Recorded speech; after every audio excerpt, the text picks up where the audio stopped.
Fire outbreaks are major concerns during Nigeria's dry season. Benue is no exception, especially with the Harmattan winds sweeping across the country. The dry conditions, sometimes strong winds and low humidity, create a perfect storm for fires to spread quickly. This could have a devastating effect. What are the causes, prevention tips, or possible ways to handle these fire outbreaks? This is the focus on Panorama, coming your way live from NTA Network Center, Makurdi. I am Fatima Hassan. Thanks for joining us.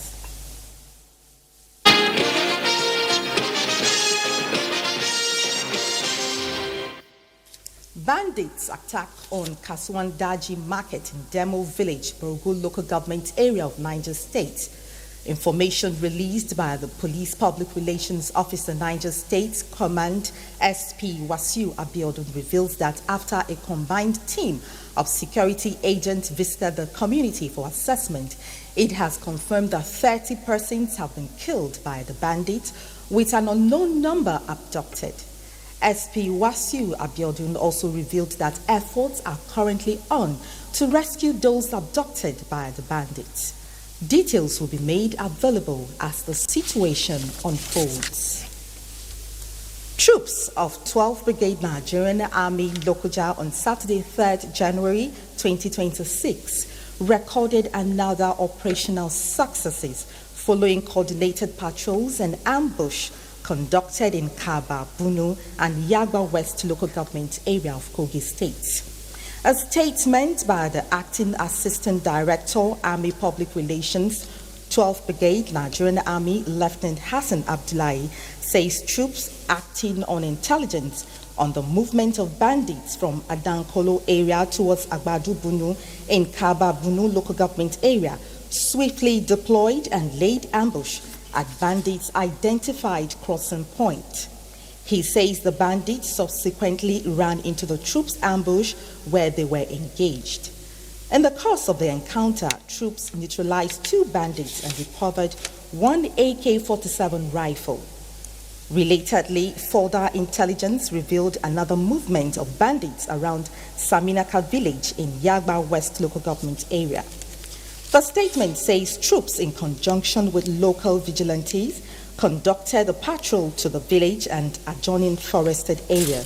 On arrival, the village was observed to be deserted, prompting troops to dismount and explore the surrounding forests and routes leading towards the Saminaka-Sabo Regia Road, where they came across a number of bandits and engaged them. Still on security matters, Bayelsa State is set for a new phase in policing as a new Commissioner of Police, CP Iyama Daniel, takes charge with strong assurances of safety, security, and professionalism. Barat Wapere Awe, who was at the police headquarters, has details. The handing over by AIG Francis Idu to the Commissioner of Police, Iyama Daniel, marks the beginning of a new chapter for policing in Bayelsa State.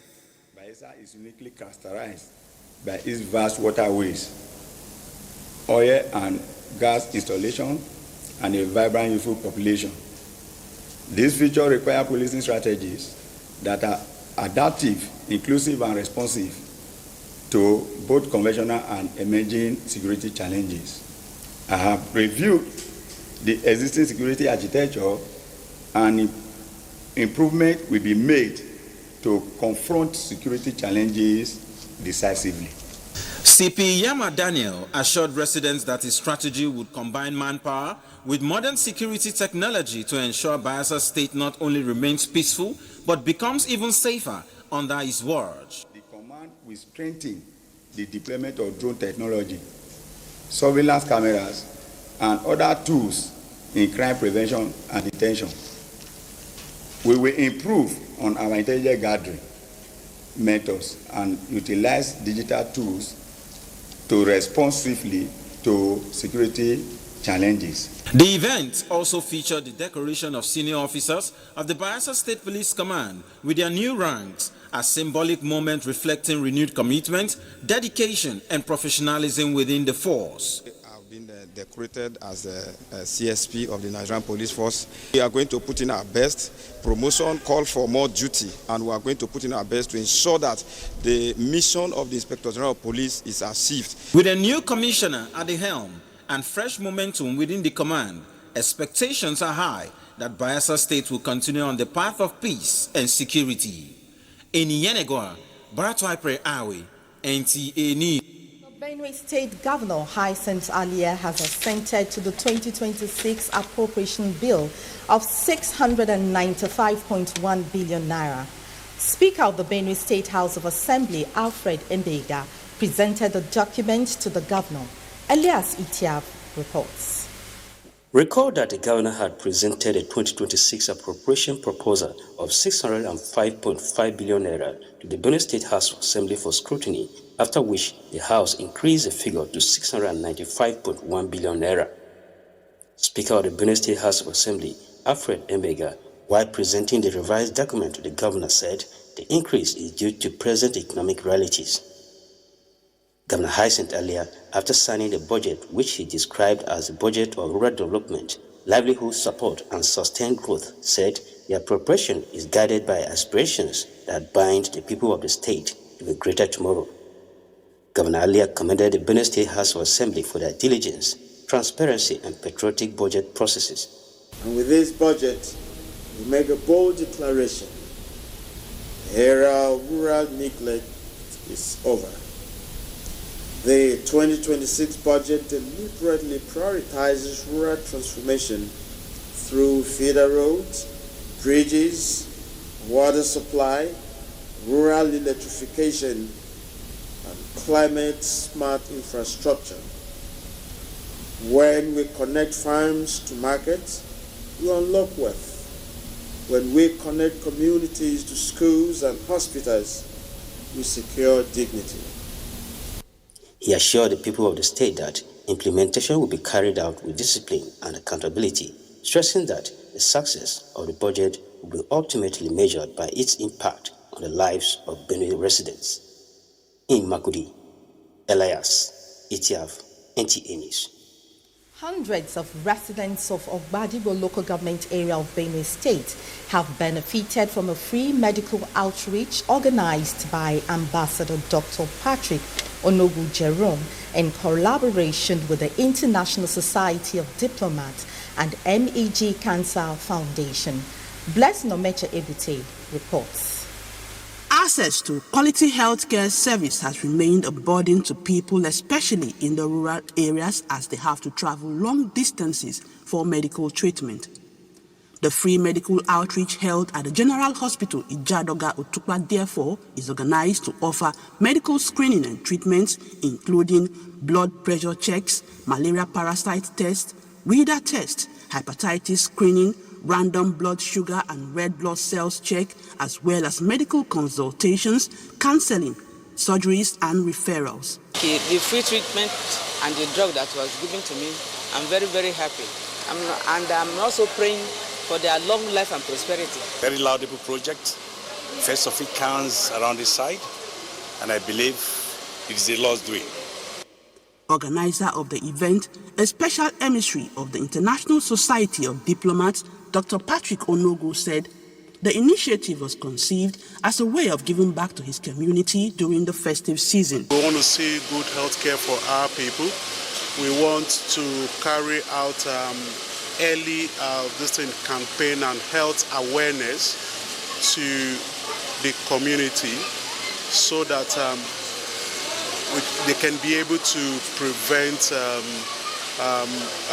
ailments that could lead to death, or maybe that could incapacitate them for a long period of time. Dr. Onogu added that the outreach also aligns with the United Nations Sustainable Development Goals on health, particularly the 2030 and 2063 targets, which emphasizes preventive health care and access to basic medical services. The free medical outreach, which was flagged off on Sunday, ended on Tuesday. From Otukpa in Ogbadibo local government area of Benue State, I am Blessing Omeche Ebute, NTA News. We will be right back after the break. Please stay tuned. There with us. As the Harmattan winds sweep across Nigeria, communities face a fire threat that's all too familiar. How is the fire service prepared to handle this situation, which is very common during the dry season? Moses Ajao-Ode in this report takes a look at the level of preparedness by the fire service in mitigating or reducing the incidences of these outbreaks to the barest minimum. Issues of fire incidences have been a recurring decimal in the country, with no exception to the dry season period. This situation becomes more worrisome during the dry season or harmattan. This fire can have a devastating effect not only on the community, but also on an individual who experiences the mishap. How can this be prevented? What we need to do is, the fire service is already there. You just need to intensify themselves and then prompt to when they call them. I guess that's the best thing because you can't control accidents.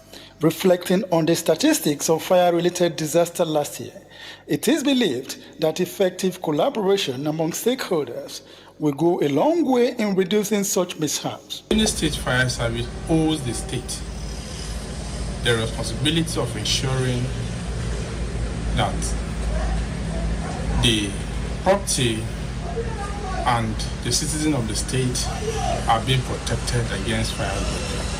And it is our duty to enlighten the people on how to prevent fire outbreaks at homes and even in their offices.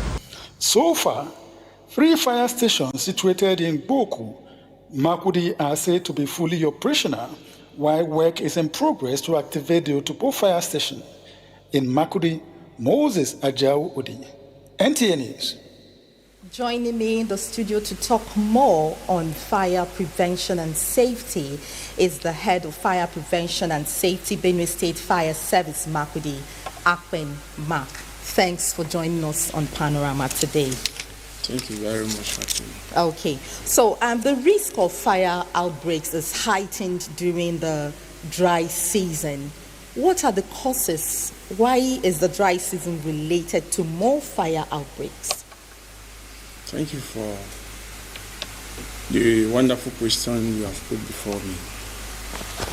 Fire outbreak has become a national threat on people's lives and property.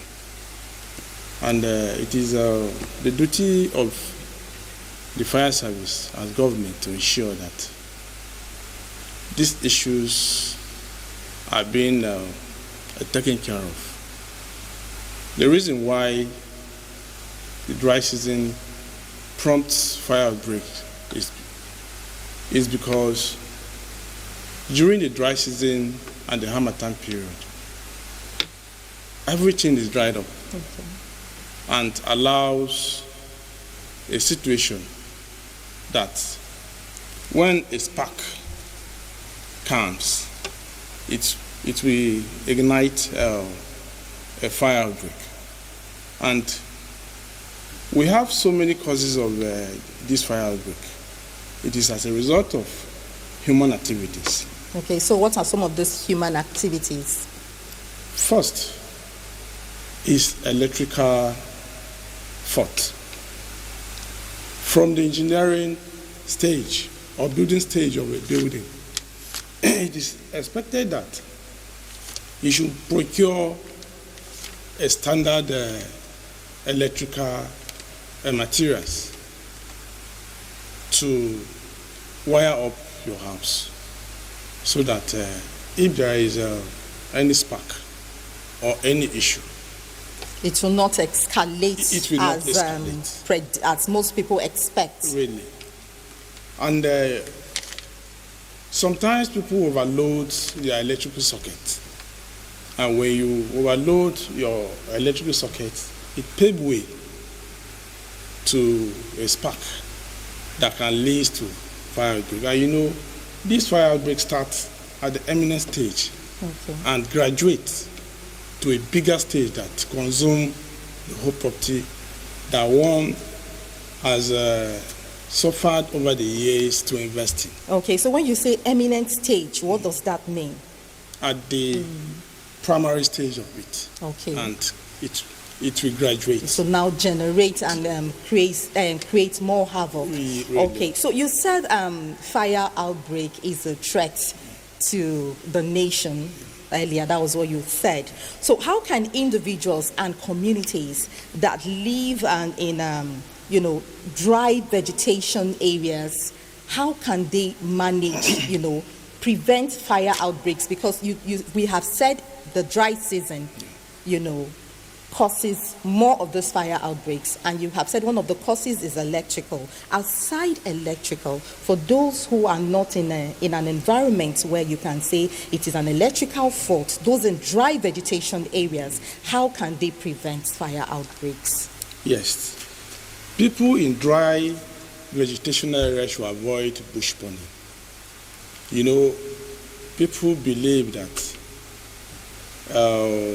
the easiest way of hunting is the bush burning. Okay, which is very common around our environment here in Benue State. Really? Okay. So when you put an environment on fire just to get meat for your own consumption, okay, at the end of the day, it will result to havoc. Okay, it will escalate and engulf buildings and even destroy farmlands and crops. So it is advisable that people in certain areas should avoid a bush burning. Okay. One key thing that also leads to fire breaks in this kind of areas is arson. There is what we call arson. Arson is the deliberate attempt of putting up fire. So you are now talking about security issues. Yes. So people should try and have peace with others, because there are people that whenever they have issues with their neighbor, the best way of putting that person under threat is to set their property on fire. Yes, on fire. Okay. So we are advising that people shouldn't go as far as doing that. Doing that. Okay. So now you have made mention of some of the causes of these fire outbreaks. What are some of the mistakes that people do when there's a fire outbreak? Yes, people carry out these mistakes when there is fire outbreak. Okay. When you discover fire outbreak, the first thing you have to do is to call on the fire service. Okay, so that means they should be calm. Yes, they should be calm. Be calm, be confident that it will not destroy your property. Okay, but before the firefighters come, what can they, as individuals, do at that particular moment? Raise up an alarm. Draw the attention of the occupant of the building or the environment. Tell them that there is fire outbreak, and they will come to your aid. First of all, have a workable fire extinguisher, a portable one that is very, very active, so that you can control the fire at the starting point. Okay. Because when you allow it to grow to a higher stage, it cannot be controlled immediately. Okay. You will need the assistance of the fire service. Okay. So at the stage where it has not collected, try as much as possible to, first of all, call on the fire service. While they are coming, try and manage the situation with people around you. So okay. That you Still talking about managing the situation with people, with the people around you. You talked about electrical faults as one of the major cause of fire outbreaks. And in our environment, when there is a fire, the first thing that comes to mind is water. So for a fire outbreak that has been caused by an electrical fault, would you advise the use of water? Yes. The gadget or the primary firefighting gadget that's advisable to be applied on such fires is a fire extinguisher. Okay. It is not advisable to use water. You can equally use the sand and the fire extinguisher, especially the DCP, the dry chemical powder, because sometimes using water, the container that you use in fetching the water might be iron, while the live wire will be there. And it can lead to electrocution. Yes, okay. In that process. All right, so it is advisable that we should use a fire extinguisher. Okay, so talking about the use of fire extinguisher, how often should people check the fire extinguisher if it is still functional? Yes. How often should they check? In every 6 months, it's advisable that you should check on your fire extinguisher. But before the 6 months, check them and see their condition, because one might tamper with the fire extinguishers, so the lifespan might not be up to 6 months again. Okay, yeah. All right. Thank you, sir, for joining us on Panorama today. Thank you very much. Okay, so viewers out there, you have heard it from our guest in the studio. The dry season is a period where we have a lot of fire outbreaks. They say prevention is better than cure. So moving on is our sports update. Manchester City will be aiming to close the gap in the Premier League title race later today when they take on a managerless Chelsea, as the battle at the top of the table remains wide open. For details and more, let's now join Suleiman Musa with the sports updates.